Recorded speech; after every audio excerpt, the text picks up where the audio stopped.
Olá, boa tarde. Hoje, dia 11 de agosto, é comemorado o Dia do Advogado. O tema jurídico deste sábado é dedicado a este profissional que tem o desafio de ser justo sempre.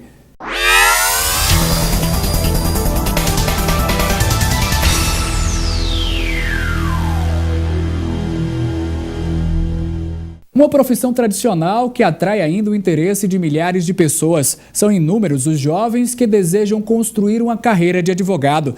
No programa de hoje, vamos discutir sobre os princípios da profissão e o caminho que precisa ser percorrido para exercê-la. Para conversar sobre esse tema, convidamos o vice-presidente da OAB Paraíba, o advogado e professor Bruno Veloso. Boa tarde, professor. Seja bem-vindo aqui ao tema jurídico do curso de Direito da Facisa e obrigado por ter aceito o nosso convite. É uma honra tê-lo aqui, com certeza. Iniciando, professor, o curso de Direito é no país inteiro um dos mais concorridos. Além da tradição, quais outros fatores atraem os estudantes? Boa tarde, Rodrigo. Boa tarde a todos os telespectadores do tema jurídico, né? Um boa tarde especial e jurista, né? Hoje é o dia do jurista, não só o dia do advogado, como também o dia do jurista, né? Todos aqueles que fazem do direito a sua profissão, o seu exercício, a sua labuta. Mas você me pergunta, que outros fatores fazem com que as pessoas possam se dedicar ao direito? Nós podemos dizer que há um fenômeno, né? Há um fato que pode ser um marco, né? Na nossa história democrática, na nossa história republicana. É a Constituição Federal de 1988. É sabido por todos nós que nós vivíamos num regime de exceção, onde as liberdades e os direitos fundamentais eram suprimidos. Se as liberdades e os direitos fundamentais eram suprimidos, efetivamente esses profissionais, que nós costumamos denominar de operadores do direito, não tinham muito espaço no mercado de trabalho, até porque não tinham margem para a defesa de outrem. E a partir da Constituição Cidadã de 88, um leque de oportunidades e de possibilidades na área do direito surgiu, de forma que todas as carreiras jurídicas, indistintamente, foram sobremaneiras valorizadas. A magistratura, membro do Ministério Público e a advocacia também se sentiu bastante valorizada e regozijada com a Constituição, até porque passamos a ser a única profissão liberal com assento constitucional em sede essencial à administração da justiça. Mas, professor, o país, por exemplo, apresenta atualmente um déficit na mão de obra qualificada na área da engenharia, hoje considerada com empregabilidade em alta. No caso do curso de Direito, por exemplo, com tanta gente se formando a cada semestre, tem espaço para todo mundo? Eu diria que tem espaço para os bons, aqueles que se qualificam, aqueles que têm uma cultura geral e uma cultura jurídica aprimorada. Efetivamente, para todos esses, a despeito de todas as outras profissões de engenharia, de medicina, de enfermagem ou tantas outras, terá sempre espaço. E para o profissional do direito não será diferente. Mas para o profissional do direito eu poderia dizer a você, Rodrigo, que tem um adendo, não é? É que as oportunidades surgidas com a implementação de novos direitos ou a consciência cidadã das pessoas em reclamar os seus direitos, fez com que pudesse haver uma explosão pela necessidade de profissionais de mão de obra qualificada nessa seara. Por exemplo, as pessoas hoje procuram muito mais o judiciário para reivindicar os seus direitos, procuram muito mais o judiciário para levar as suas demandas do que em tempo passado. Hoje todo mundo consulta um advogado, hoje todo mundo procura se aconselhar no advogado antes de fazer um contrato, antes de fazer um negócio jurídico. Por isso que o curso de Direito tem sido um curso ainda bastante procurado por jovens ou por pessoas que querem se qualificar e efetivamente arranjar uma profissão. É um profissional que está bem mais perto da comunidade, não é isso? A comunidade se sente mais próxima dele? O advogado é um profissional que lida com os interesses ou com os direitos mais importantes do ser humano. Daí que essa intimidade, essa simbiose, né, entre o advogado e o seu constituinte. Até porque eu costumo sempre dizer, não só como advogado, como professor, que nós lidamos com os bens mais importantes que a sociedade tem, ou os bens mais importantes que o homem tem: vida, liberdade, patrimônio. Ou seja, é o advogado que é o profissional que aconselhando, que defendendo, que orientando, está próximo da sociedade, está próximo do seu constituinte, na defesa desses bens tão importantes que nós costumamos dizer que certos direitos são indisponíveis. Por quê? Porque o homem não pode dispor dele pela relevância e pela importância dessas questões na sociedade. Professor, ainda sobre a empregabilidade, as possibilidades de atuação no que se refere ao ramo do direito são inúmeras, a gente sabe disso, tanto que o senhor acabou de citar a questão da liberdade, a questão da vida em si, a questão do patrimônio, e aí nesses setores a gente vai vendo o direito se materializar, em vários espaços, não é isso? Agora, no momento atual, qual tem sido a área mais promissora? Olha, existe um fenômeno, né, devido às mudanças sociais. E esses fenômenos devido às mudanças sociais nós podemos chamar de novos direitos. E que novos direitos são esses que a gente sempre discute em sala de aula com os nossos alunos, né? Os direitos advindos, por exemplo, da engenharia genética, né, da tecnologia, da informação.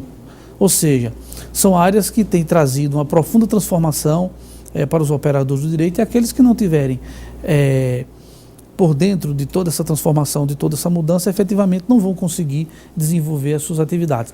A par dos direitos clássicos que sempre costumamos estudar e que sempre os advogados costumam labutar, como o direito do trabalho, mas mesmo esse tem sofrido uma profunda transformação nas relações de trabalho. Se encontra cursos para essas qualificações específicas que o senhor citou anteriormente? Temos inúmeros diversos cursos de pós-graduação, né, de especialização, não só stricto sensu, como também lato sensu, né, doutorados, mestrados, ou seja, há uma gama de possibilidades para que o profissional possa sempre estar se especializando e sempre estar concatenado com o seu tempo no tocante às profundas transformações que a sociedade sofre, e a sociedade sofrendo essas profundas transformações, efetivamente o direito também deve ser chamado a acompanhar as transformações da sociedade. Por quê? Porque o direito nada mais é do que o instrumental, né, o instrumento do qual regula as relações sociais.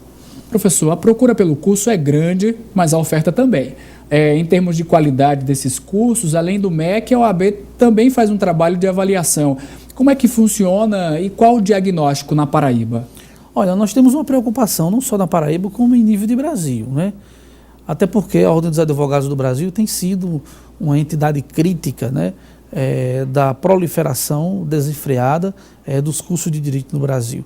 E nós costumamos dizer que algumas instituições praticam um verdadeiro estelionato contra os seus estudantes ao prometerem uma vaga de advogado, quando efetivamente o candidato ainda tem que se submeter ao exame da ordem, que tem sido muito concorrido e tem sido fator da eliminação de uma gama enorme de bacharéis em direito que tentam obter a sua carteira, a sua credencial para poder advogar, né? E por que está assim? Porque o Brasil, Rodrigo, tem um número de cursos jurídicos enorme. Nós estamos na média de mais ou menos 1.250 cursos jurídicos.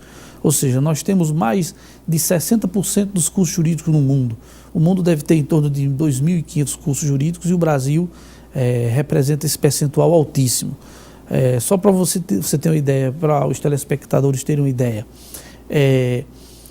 em se tratando da nação mais poderosa e rica do mundo, os Estados Unidos da América, o estado mais rico lá, o estado da Califórnia, tem uma quantidade de cursos menor do que, por exemplo, dos estados mais pobres do Brasil, que é o estado da Paraíba. Então isso é um contrassenso.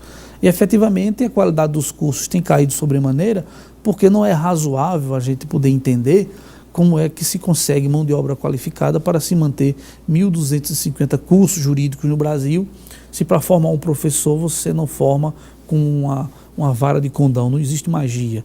Tem que ter qualificação, tem que ter cursos de pós-graduação, experiência em nível de mestrado, em nível de doutorado, e nós não temos vagas suficientes nas universidades a formar essa mão de obra.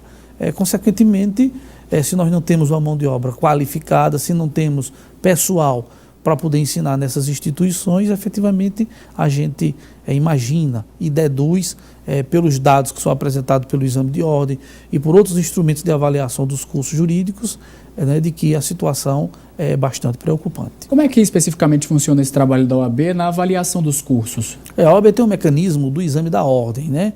Isso é um dos mecanismos que são utilizados para avaliar os cursos jurídicos por parte da Ordem dos Advogados. E também tem a comissão de ensino jurídico, né, que faz periodicamente visitas às universidades para ver se ela atende aqueles requisitos mínimos estabelecidos nas portarias do MEC.